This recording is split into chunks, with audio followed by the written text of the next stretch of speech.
So I got the shift done, and now I'm gonna move on to the bum pad, or like a bustle of the 18th century. It's not a bum pad, it's a false rump.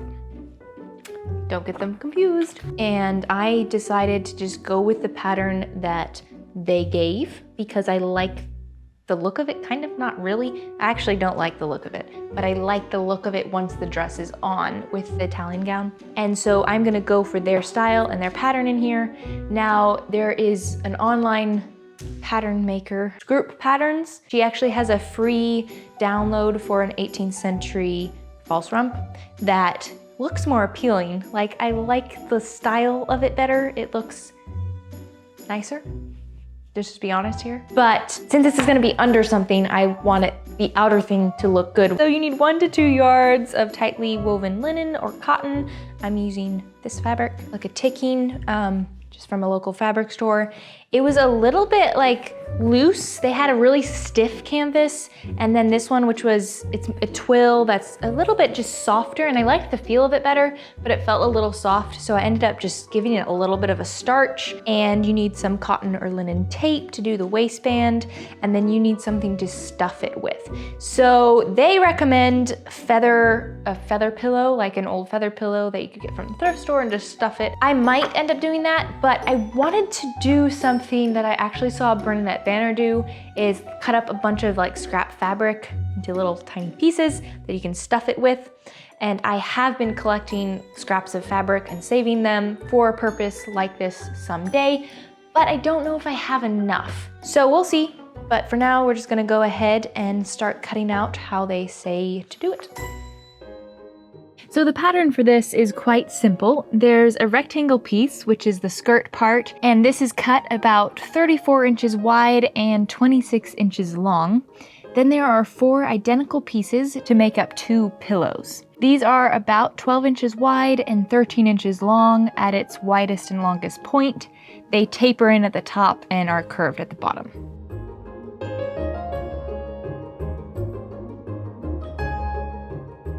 And as I was filming this, a package arrived from Burnley and Trowbridge with some fun things for this project.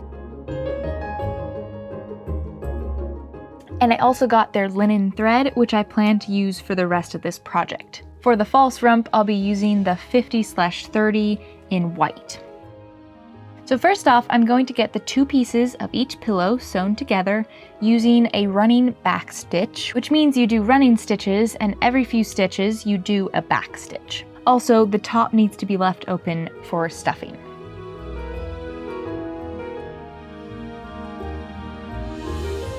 Before turning this right sides out, I clipped the corners to allow for a smooth curved corner.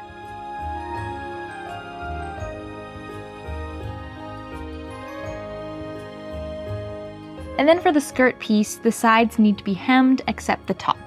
So along one side, I did about a 3/8 inch turned hem, and along the bottom, I did a slightly wider hem. And then the last side was a salvage edge, so I just turned it over once and sewed it in place. So now with the top edge, the unfinished edge, it's time to pleat it up. So I first marked the center and then pleated up each side with the pleats facing the center. You want this final edge to measure half of your waist measurement. And the pleats don't have to be perfect, or so the American Duchess book says. But if you've been around for a while, you know that just doesn't really work for me. So I did spend some time making them even. Then I did a basting stitch to keep the pleats in place.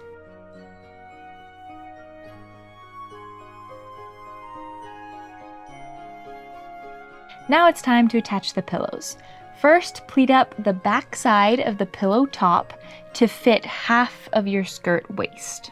Pin both pillows onto the skirt, but keep the unpleated outside edge of the pillow free when you're doing this pinning. Remember, it needs to be stuffed. So here's where it gets a little weird, but one side of the waistband needs to get attached. So I found the center of the skirt, which is where the 2 pillows meet, and in the middle of the waistband, and aligned it. Then with a hem stitch, the waistband gets attached to these layers. So all these layers are the pleated skirt edge and the under pillow edge, but not the outer pillow edge. Again, it needs to be stuffed. So once that's done, we can finally get it stuffed.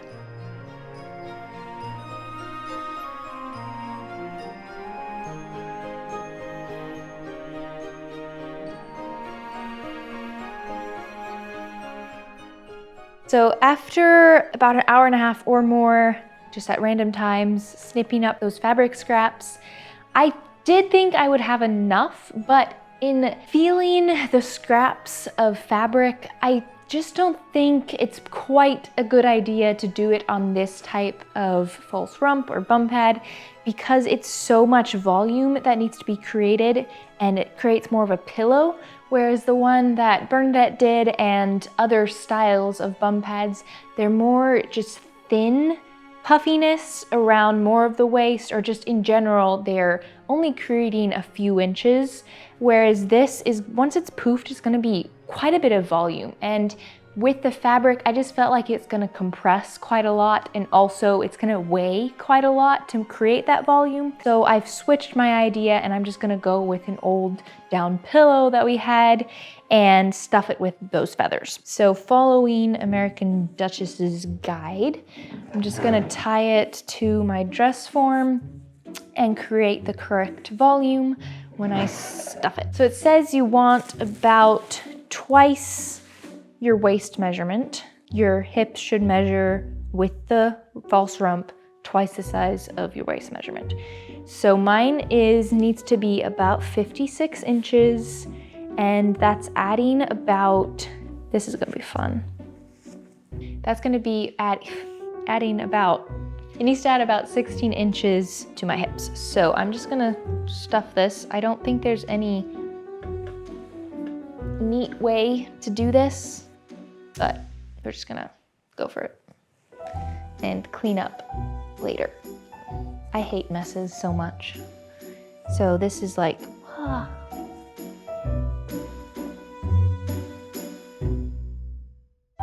feel like I should be wearing a mask for this. Oh gosh. Feathers up the nose. Yep, very nice. Complete disaster on the floor. Oh my gosh, I need to sneeze. So I'm just gonna go with half for right now because I do want to make sure that they're equal, because that would not be very nice looking if they weren't. Just go center front to center back. And we've got about 23, 24 inches. Times 2 would be less than 50 inches, so we need more. I'm not sure the camera's picking it up, but you see these little feathered down pieces floating up in the air everywhere. It's very fun. Okay. Ugh. I feel like this is gonna be very pokey. You know when you have a feather pillow and you're sitting against it and something starts poking you and you realize there's a feather coming out of your pillow? I feel like that's gonna be this baby here. You know what, I just realized something, because it's on my dress form and she does not have wide as hips as I do.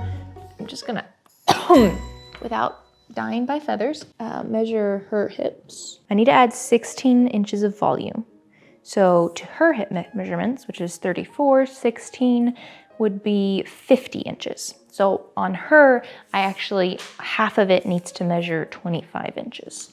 Okay, technically I still have 24 inches, but I think it's too full. Like, it feels like solid. And so the feathers are just like packing down instead of just fluffing. So I'm gonna more go by how it's feeling in there. Because right now it feels like, well, I don't know. I'm totally guessing here, guys.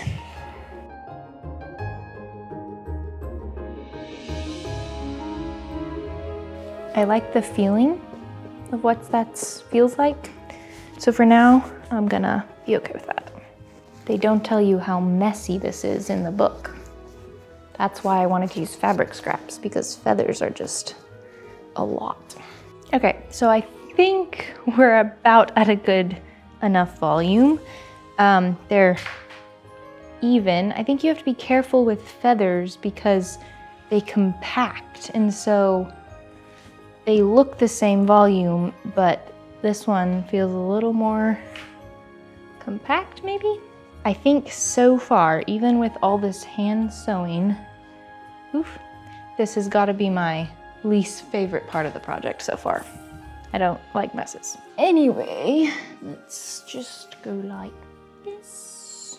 Okay, so that's like 49, but I don't know, maybe you need to go more like here. So then that's 52-ish. Okay, I'm gonna call it good.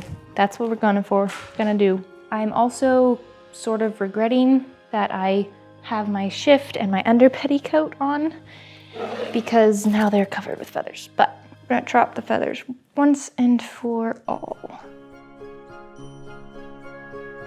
Finally, after all that, the outer edge of the pillow can be pleated and pinned to the waist. Then I did a large running backstitch type stitch with a thicker thread just to secure the edge in place, and I just really wanted to make sure the feathers get trapped in there. The final step is to fold the waistband over the edges and hem stitch that edge in place. And also continuing the folding in half along the ties, but once you get there, using a small whip stitch along the two edges. And there you have it, a false rump ready to be used for all your needs of a larger hip circumference. Which is all the time, right? Anyway, thanks for watching and stay tuned for the stay making.